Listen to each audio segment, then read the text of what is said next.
Hello everyone, কেমন আছেন সবাই? আশা করি সবাই ভালো আছেন। দুপুর ডায়েরিতে আপনাদের স্বাগতম। আজকে সকালে বাচ্চাদের স্কুলে দিয়ে এসে রান্না করতে আসলাম। এখন রান্না তো করতে আসলাম কারণ রাতে একটু পড়াশোনায় সময় দিতে হয়। কালকে থেকে এত খারাপ লাগছিল শরীরে, যার কারণে পড়াশোনাও হয়নি ভালো মতো আর রান্না বান্নাও হয়নি। সকালে টিফিন না নিয়েই আমার ছেলেগুলো চলে গিয়েছে স্কুলে, আর আমার হাজবেন্ডও চলে গিয়েছে টিফিন না নিয়ে। আসলে গৃহিণীরা অসুস্থ থাকলে যা হয় আর কি, গৃহিণীরা অসুস্থ থাকা মানেই হচ্ছে পুরা সংসার হেলে পড়া। যদিও বাসায় পরিচায়িকা কাজের লোক রাখিনি, কারণ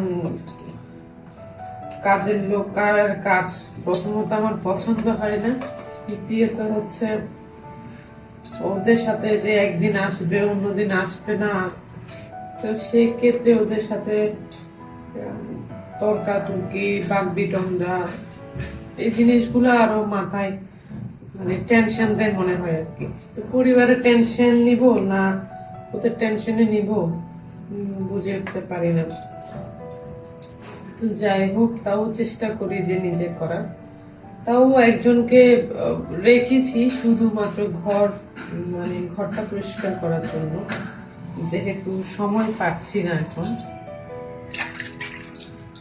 রান্নাটা করে বিকেলে একটু শুধু পড়াশোনায় এতটুকু 3-4 ঘন্টা আসলে ভারের আমি অ্যাডভোকেটশিপে পরীক্ষা দিব, কিন্তু পড়াশোনাগুলো এত কঠিন, এত সময় দিতে হয়, কিন্তু সংসারের জন্য আসলে এটা হয়ে ওঠে না। তাও যতটুকু পারছি চেষ্টা করছি, হলে হলো না হলে আর কি করা আর কি, চেষ্টা করছি সেটাও মনে হয় নিজের সান্ত্বনা আর কি।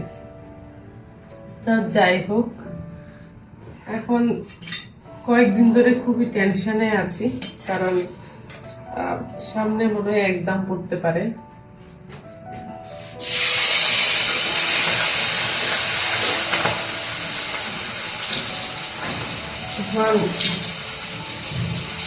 আর প্রায় 50,000-এর মতো ক্যান্ডিডেট ওখানে অ্যাটেন্ড করেন। এখন পড়াগুলো আসলে এমন যে আপনি ওখানে যদি কনসেন্ট্রেশন একদম পুরোপুরি না দেন তাহলে আর হবে না। এই পড়াশোনাটাই এরকম। আইনের পড়া আসলে যারা পড়েনি তারা আসলে এটা সম্পর্কে জানবে না। সংসার করে চাকরি করে অনেকে এই পরীক্ষাগুলো দেয়, আসলে তাদের জন্য খুবই টাফ এইসব সেক্টরে আর কি। এমন না যে কাজের লোক রাখার একদম পার্মানেন্ট কাজের লোক রাখারও একটা কস্টলি, যেটা আমার পক্ষে সম্ভব না। ছোট বোয়া রাখা যায়, কিন্তু সেই ক্ষেত্রে টুকিটাকি ছোট কাজের জন্য আর কি। তাও তো এত খরচ করে ছেলেদের খরচ, বাসার খরচ, সব মিলে আসলে অবস্থা, বাংলাদেশের অবস্থা কি বলবো আর। যাই হোক, এখন চেষ্টা করছি,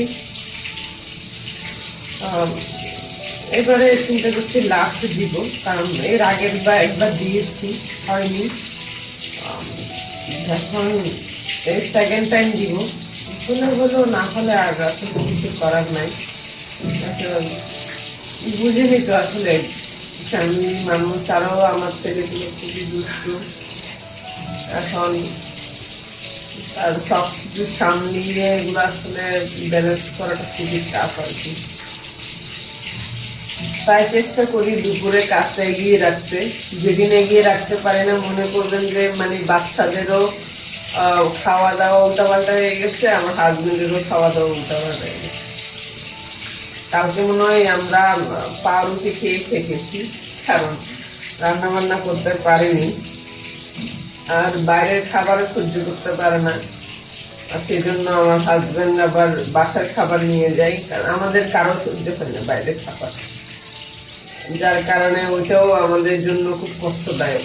বাইরের খাবার সহ্য করতে পারলে হয়তো জিনিসটা ব্যালেন্স করতে পারতাম, কিন্তু বাইরের খাবারও সহ্য করতে পারি না।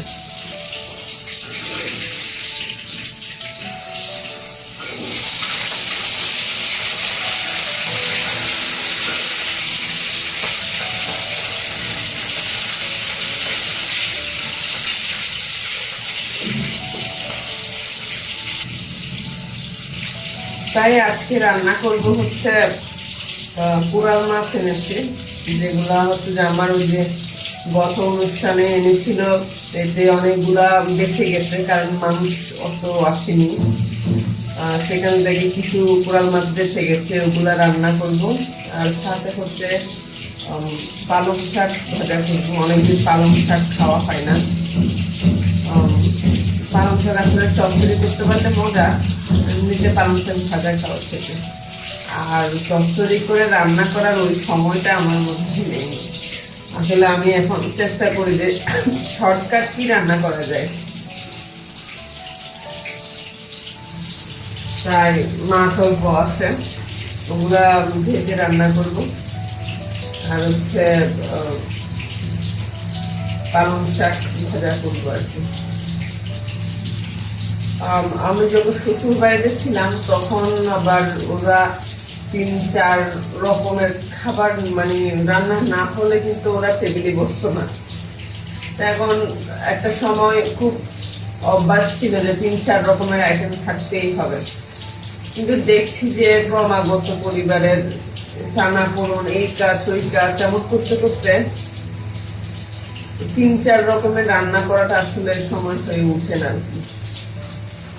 সেই ক্ষেত্রে আমরা কি করি, 2টা রান্না করি। আর যেদিন দেখছি যে একটু টাইম আছে সেদিন হয়তো 3-4টা হয় করি। কিন্তু আগে প্রায় সময় আমি একটু রিচ রান্না করতাম, চেষ্টা করতাম। এখন যেহেতু এত ব্যস্ততা বেড়ে গেছে, যার কারণে আসলে রান্না করা হয় না। ছেলেগুলো খুব রাগ করে আছে, কালকে অনেকক্ষণ বলেছে যে মা একটু ম্যাগি রান্না করে দাও, ম্যাগি ইয়ে করে দিতে, নুডলস করে দিতে। কিন্তু মানে আমার শরীরে এত অবস্থা খারাপ ছিল, নুডলস তো দূরের কথা, আমার কোনো কিছু দেখলেই রাগ লাগছিল। তো ওদের কথা কি বলবো, আসলে অনেকদিন খাওয়া হচ্ছে না। আমি এত ব্যস্ত থাকছি, চাকরি করি না কিন্তু তাও এত ব্যস্ত হয়ে গেছি। দেখেন আসলে কাজের লোক নেই তো, সবকিছু আমাকে সামলাতে হয়, ছেলেদের কোচিং এ দৌড়াতে হয়, পাশাপাশি আবার নিজের পড়াশোনা।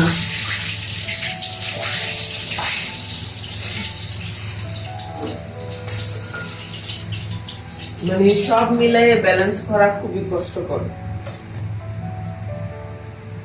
ওর জন্য ভিডিও বানাটাও আমার মধ্যে মানে সম্ভব হয়ে ওঠে না সহজে। তাও চেষ্টা করি, কি করব এখন, যে কোনো একটা তো সময় দিতে হবে। আগে আমার ঘুম খুব পছন্দ ছিল, ঘুমাতে খুব পছন্দ করতাম। এখন মনে হয় ঘুমটা হচ্ছে যে কি বলবো, ঘুমের সময় পাই না বললে চলে।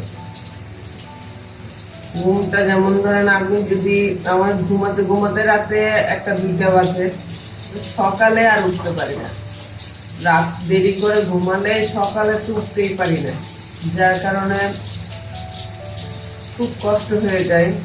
তাও চেষ্টা করছি, চিন্তা করছি এবার লাস্ট বার দিব, এরপর থেকে আর এই প্যারাটা নিব না। আসলে এই প্যারাটা পুরা শুধু আমার প্রবলেম করছে না, আমার পুরা পরিবারের প্রবলেম করছে।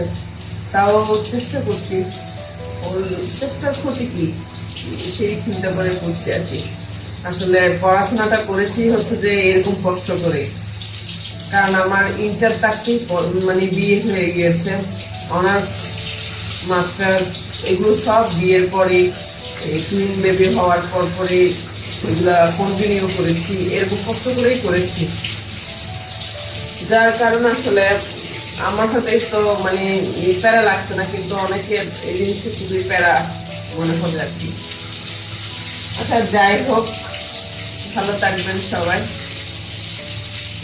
আসলে এত ব্যস্ততার মাঝে যে ভিডিও করছি, মাঝে মধ্যে মনেও থাকে না যে ভিডিও, আমার একটা ইউটিউব চ্যানেল আছে।